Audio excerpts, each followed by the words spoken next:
রাজধানীর আকাশ গত দুদিন ধরে কখনো রৌদ্রোজ্জ্বল, কখনো বা থাকছে মেঘে ঢাকা। সঙ্গে ভ্যাপসা গরমে বেড়েছে অস্বস্তি। এমন অবস্থায় আবহাওয়া নিয়ে এলো নতুন বার্তা। ঢাকা ও আশপাশের এলাকায় আজ হতে পারে সামান্য বৃষ্টি। শুক্রবার সকাল ৭টা থেকে পরবর্তী ৬ ঘন্টার পূর্বাভাসে এমন তথ্য জানিয়েছে আবহাওয়া অধিদপ্তর। পূর্বাভাসে বলা হয়েছে, ঢাকার আকাশ আজ আংশিক মেঘলা থেকে অস্থায়ীভাবে মেঘলা থাকতে পারে। দক্ষিণ ও দক্ষিণ পশ্চিম দিক থেকে ঘন্টায় ১০ থেকে ১৫ কিলোমিটার বেগে বাতাস প্রবাহিত হতে পারে। তবে দিনের তাপমাত্রায় উল্লেখযোগ্য কোনো পরিবর্তন হবে না।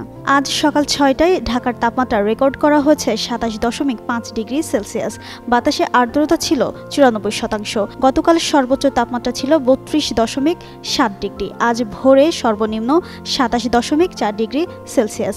এছাড়া রংপুর, রাজশাহী, ময়মনসিংহ ও সিলেট বিভাগের অনেক জায়গায় এবং ঢাকা, খুলনা, বরিশাল ও চট্টগ্রাম বিভাগের কিছু জায়গায় সন্ধ্যা ৬টার মধ্যে দমকা হাওয়াসহ হালকা থেকে মাঝারি বৃষ্টি বা বজ্রসহ বৃষ্টি হতে পারে। কোথাও কোথাও মাঝারি থেকে ভারী বর্ষণেরও সম্ভাবনা রয়েছে। সারা দেশে দিন ও রাতে তাপমাত্রা প্রায় অপরিবর্তিত থাকতে পারে বলেও জানিয়েছে আবহাওয়া অধিদপ্তর।